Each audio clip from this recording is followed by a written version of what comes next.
विद्यार्थी मित्रों, आज हम जो लेसन 12 है हिंदी का, उसका दूसरा पाठ करेंगे, आगे करेंगे। यदि हमें किसी वस्तु की संरचना को समझना हो तो हम क्या करेंगे? हम उस वस्तु के अणुओं, परमाणुओं का अध्ययन करेंगे। प्रोफेसर ने बातों का सिलसिला आगे बढ़ाया। यह ठीक वैसा ही है जैसे किसी मशीन के अंदर के कलपुर्जों की बनावट और उनके कार्य करने की विधि। यदि हमें कोई भी वस्तु की संरचना करनी है तो हमें क्या करना है? हम उस वस्तु के अणु और परमाणुओं का अध्ययन यानी अभ्यास करेंगे। प्रोफेसर ने बातों का सिलसिला, जो बातें करते थे उसको आगे बढ़ाया।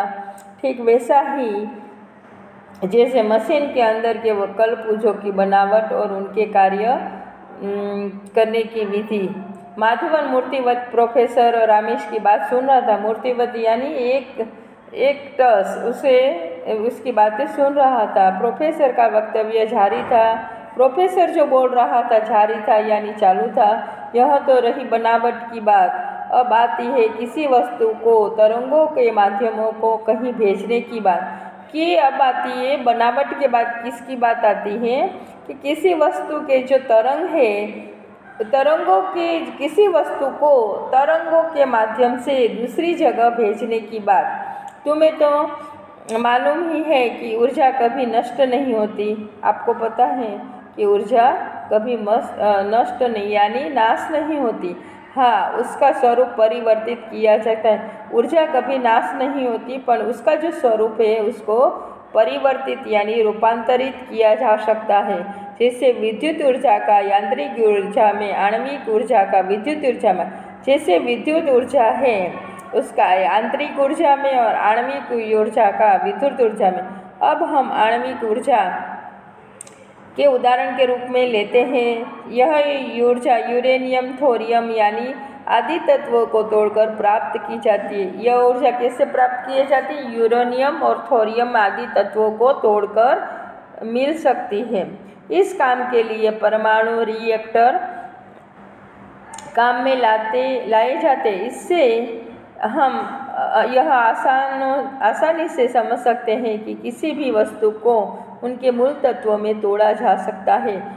और अगर आप किसी वस्तु के मूल तत्वों में विभक्त किया जा सकता है तो उन मूल तत्वों को आपस में जोड़कर इस तत्व को दोबारा भी मूल स्वरूप में प्राप्त किया जाता है। इसमें क्या होता है कि किसी भी वस्तु को मूल तत्वों को तोड़ा जा सकता है और उसको मूल तत्वों में लाकर विभक्त यानी अलग किया जा सकता है और मूल तत्वों को आपस में जोड़कर इस तत्व है उसको दोबारा मूल रूप में प्राप्त किया जाता है। हाँ, यह तो है। माधवन ने उसकी बात का समर्थन किया। तो क्या किया? माधवन ने उसकी जो बात किया था उसको समर्थन दिया। प्रोफेसर रामेश ने अपनी बात आगे बढ़ाई। और तुम्हें यह भी मालूम है कि हम शरीर भी विभिन्न प्रकार के तत्वों से मिलकर बना है। कि आपको पता है कि हमारा जो शरीर है विभिन्न प्रकार के तत्वों को मिलकर बना है। हालांकि किसी वस्तु और जीवित प्राणी की संरचना में काफ़ी अंतर होता है, क्योंकि किसी वस्तु और जीवित प्राणी की जो उसकी रचना है उसमें काफ़ी अंतर यानी भेद होता है। लेकिन जो बातें किसी के बारे में लागू होती है वही बातें जीवित प्राणियों के बारे में भी लागू होती है। लेकिन जो कोई भी बातें वस्तु के बारे में लागू होती है वो भी जीवित जो प्राणी उसको भी लागू होती है। अर्थात हम यह कह सकते कि जिस प्रकार किसी वस्तु को उसके मूल तत्वों में विभक्त और वापस में उन तत्वों को जोड़कर उनके मूल रूप में पाया जा सकता है, उसी प्रकार जीवित प्राणी के साथ भी यह प्रक्रिया अपनाई जा सकती है। इसका अर्थ यह है कि जिस प्रकार किसी वस्तु को मूल तत्वों में विभक्त करके अलग करके वापस उन तत्वों को जोड़कर मूल रूप में लाया जा सकता है, उसी तरह प्राणी के साथ भी यह प्रक्रिया अपनाई जा सकती है। लेकिन यह दूसरी प्रक्रिया पहली के मुकाबले काफ़ी जटिल यानी मुश्किल है और श्रम साध्य है यानी उसमें मेहनत करनी होती है। कहते हुए प्रोफेसर रामेश ने एक लंबी सांस ली। यह बात कहते हुए रामेश ने एक लंबी सांस ली। प्रोफेसर की बात सुनकर माधवन सम्मोहन की अवस्था में आ गया। एक क्षण के लिए उसे कुछ सोच ही न पाया कि प्रोफेसर इस लेक्चर को सुनने के बाद प्रसन्नता व्यक्त करे अथवा शंका। प्रोफेसर की बात सुनकर माधवन सम्मोहन की अवस्था में हो गया और उसे सोच रहा था कि प्रोफेसर का लेक्चर सुनने के बाद उसको प्रसन्नता व्यक्त करे या शंका। लेकिन अगले ही क्षण उसके दिमाग में एक सवाल कांधा और बोले बिना रह न सका। लेकिन उसके बाद अगले ही क्षण उसके दिमाग में एक सवाल आया और वो बोले बिना रह न सका। सर, माना कि यह सारी प्रक्रिया संभव है, पर इससे यह कैसे सिद्ध होता है कि हम किसी भी व्यक्ति को बिना किसी साधन से दूसरी जगह फेंक सकते हैं? पर इससे यह सिद्ध होता है कि किसी व्यक्ति को बिना किसी साधन से दूसरी जगह जा सकता है, पर वैसे ही दूसरी जगह आप कैसे भेज सकते हैं? माधवन की बात सुनकर प्रोफेसर के चेहरे पे हल्की सी मुस्कान दौड़ गई। वे बोले, मैंने कब कहा कि बिना किसी साधन के हम किसी को एक स्थान से दूसरे स्थान भेज सकते हैं? उसकी बात से माधवन की बात सुनकर जो प्रोफेसर रामी से वो हल्की मुस्कान आ गई और वो बोला कि मैंने कब कहा कि किसी साधन के हम एक स्तर से दूसरे स्तर भेज सकते हैं? मैं तो सिर्फ यह कह रहा है कि जिस प्रकार किसी फिल्म को एक खास प्रकार के तरंगों में परिवर्तित करके उसे एक स्थान से अर्थात टीवी स्टेशन से प्रक्षेपित दूसरे स्थान यानी टीवी सेट पर प्राप्त कर लेते, जैसे कि हम फिल्म देखते हैं तो एक जगह चालू होते उसके तरंगों के मार्फत वो दूसरी जगह आ जाती है। इसी प्रकार पहले किसी वस्तु अथवा व्यक्ति को पहले उसके मूल तत्वों में विभक्त करेंगे, फिर उन तत्वों को विशेष प्रकार के तरंगों में परिवर्तित कर स्थान से दूसरे स्थान ले भेज सकते हैं। क्या करते हैं कि हम जिसी प्रकार मूल तत्वों में भेज कर क्या करते हैं, हम टीवी स्टेशन से प्रक्षेपित करके दूसरे जगह हम भेज सकते हैं। इस प्रकार पहले वस्तु अथवा व्यक्ति को उसके पहले मूल तत्वों में विभक्त करेंगे, फिर उनके तत्वों को एक विशेष प्रकार की तरंगों में परिवर्तित कर एक स्थान से दूसरी जगह भेज सके। किसके माध्यम से? तरंगों के माध्यम से। जहाँ पर इन तरंगों को ग्रहण किया जाएगा, जहाँ दूसरी जगह हम भेजते हैं उसी जगह इन तरंगों को ग्रहण करते हैं, फिर वह तरंगों को वापस मूल तत्वों में परिवर्तित कर मूल रूप में पुनः बदल दिया जाएगा। उन जो तरंग जाती है उसको मूल तत्वों में लाकर परिवर्तित करके मूल रूप में पुनः बदल दिया जाएगा। और तभी अचानक माधव की तंद्रा भंग हो गई। कारण था मानव प्रक्षेपण यंत्र से जुड़े पावर सप्लाई बॉक्स में उठने वाला धुआं। तभी जो तंद्रा में था माधवन, उसकी तंद्रा भंग हो जाती है और प्रक्षेपण यंत्र से जो पावर सप्लाई बॉक्स था उसमें क्या होता है, धुआं निकलता है। यह देखकर माधवन हक्का बक्का रह गया। उसने मॉनिटर पर उड़ती सी नज़र डाली। यह देखकर वो चिंतित हो गया और वो मॉनिटर पर एक नज़र उड़ने डाली। प्रोफेसर रामिस का शरीर तरंगों में परिवर्तित होकर प्रक्षेपण यंत्र में रिसीवर की ओर चल पड़ा था। जो प्रोफेसर रामिस का शरीर के तरंगों थे, तरंगों में परिवर्तित होकर प्रक्षेपण यंत्र के रिसीवर की ओर यानी उसकी तरफ चल पड़ा था। लेकिन अचानक हुई यह दुर्घटना। लेकिन क्या हुआ? यह दुर्घटना यानी यह अकस्मात हुआ। माधवन के शरीर पसीने से नहा उठा। इससे पहले कि वह कुछ करता, कमरे की पावर सप्लाई ऑफ हो गई। वो शरीर सारा उसका माधवन का शरीर सारा पसीने से नहा उठा था और वह पहले कुछ करता तो कमरे में पावर सप्लाई क्या हो गया, बंद हो गया। माधवन के हाथ पैर फैल गए। उसकी समझ में ही नहीं आ रहा था कि वह क्या करे। उसको चिंता होने लगी और वह समझ में नहीं आ रहा था कि वह क्या करे और क्या नहीं। उस समय सिर्फ यंत्र की रडार प्रणाली और उससे जुड़ा कंप्यूटर ही काम कर रहा था।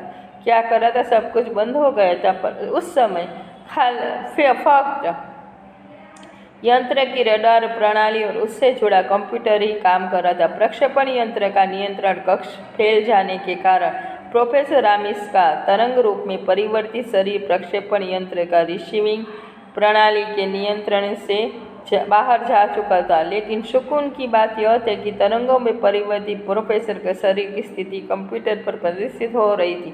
प्रक्षेपण यंत्र कक्ष में फैल जाने के कारण क्या हुआ था?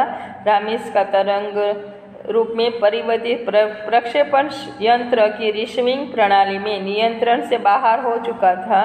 लेकिन यह अच्छी बात थी कि तरंगों में परिवर्तित प्रोफेसर के शरीर की स्थिति कंप्यूटर पर प्रदर्शित हो रही थी। नाले के किनारे कुछ झुग्गियों के बाहर काफ़ी चहल पहल थी। वहाँ अभी अभी शराब पीकर आए दो लोग आपस में गाली गलौज कर रहे थे। पास में चेचक के दो मरीज लेटे हुए थे। उनसे थोड़ी दूर ही बैठे बच्चे खाना खाने की जिद कर रहे थे।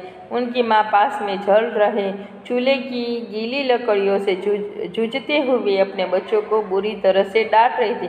क्या हुआ था? नाले के बाहर काफ़ी चहल पहल थी। उधर अभी शराब पीकर दो लोग आए थे। आपस में क्या करते? गाली गलौज कर रहे थे। पास में चेचक यानी जो मलेरिया की वैसी बीमारी होती है वैसे चेचक के बीमार के मरीज यानी उसके दर्दी लेटे हुए थे यानी सोए थे। उनसे थोड़ी दूर पर बैठे बच्चे खाना खाने की जिद कर रहे थे। उनकी माँ पास में जल रहे चूल्हा, जो पहले के ज़माने में चूल्हे में पहले गैस नहीं था, चूल्हे में खाना पकाया जाता था, तो उसकी गीली यानी जो भीगी लकड़ियों से जूझते हुए वो बच्चों को बुरी तरह डांट रही थी। उधर माधवन की दशा देखने लायक थी। उसका दिमाग काम नहीं रहा था। क्या हुआ था उसे?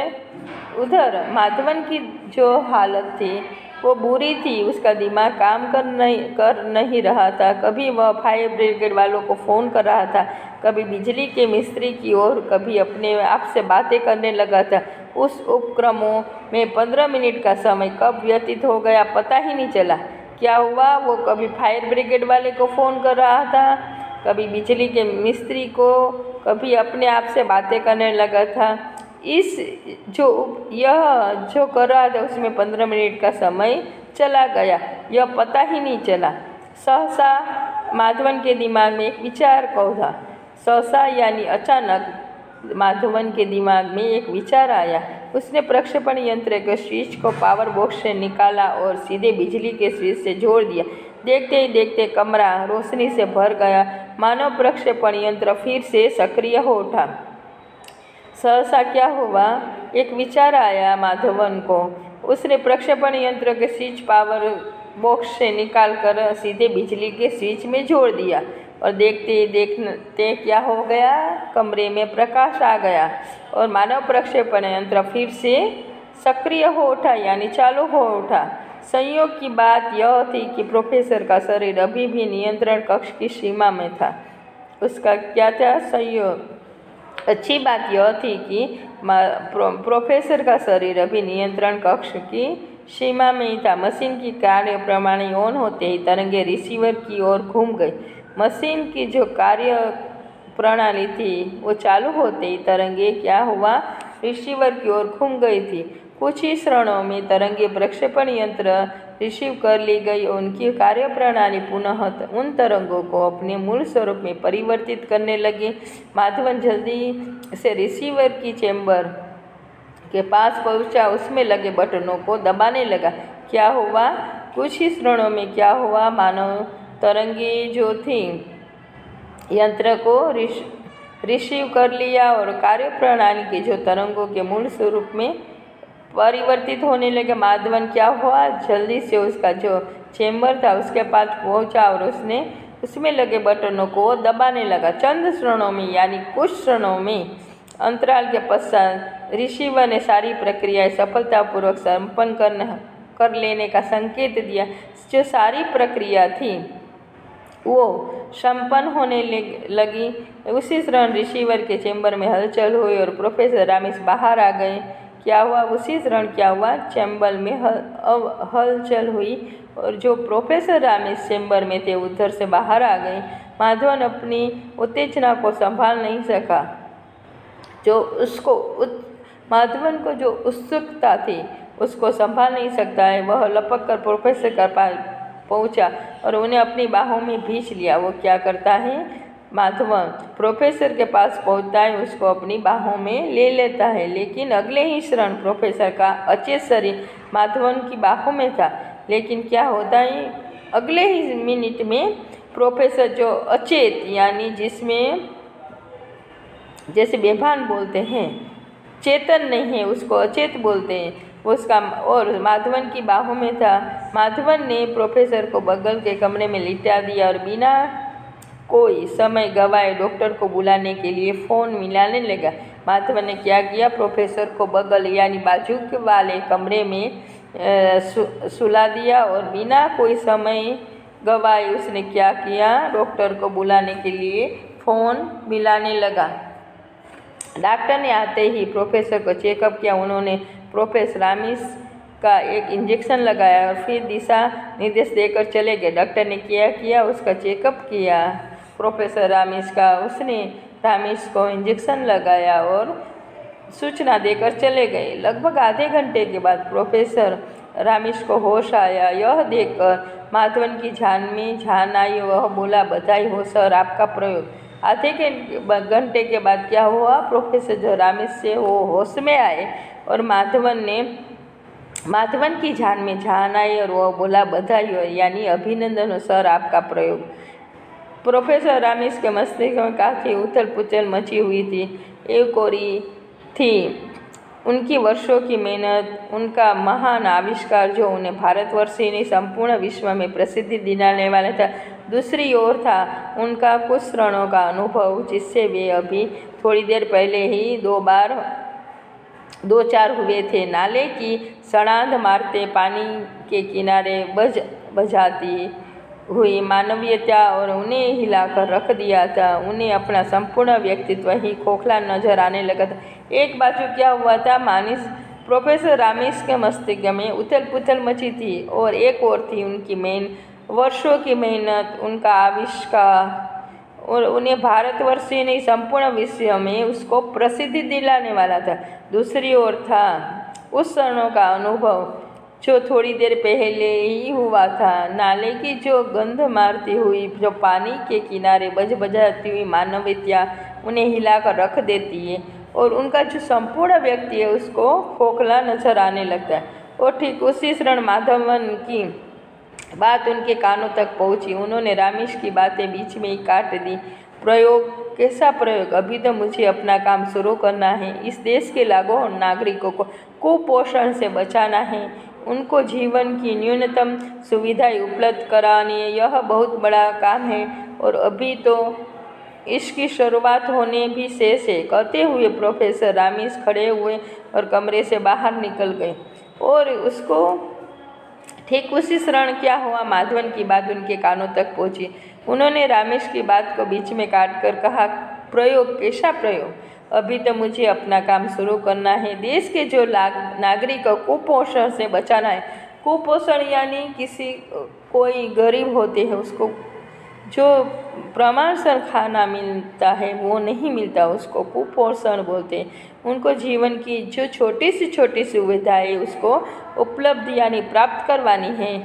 ये बहुत बड़ा काम है और इसकी शुरुआत भी होनी भी बाकी है। और प्रोफेसर रामिस खड़े हुए कमरे से बाहर निकल गए। माधवन हैरान परेशान उनके पीछे भागा। वह यह समझ भी कैसे सकता था कि इस दुर्घटना के दौरान प्रोफेसर रामिस पर क्या बीती है और किन हालात में वे इतना बड़ा फैसला लेने में समर्थ हुए। माधवन हैरान परेशान होकर क्या करता है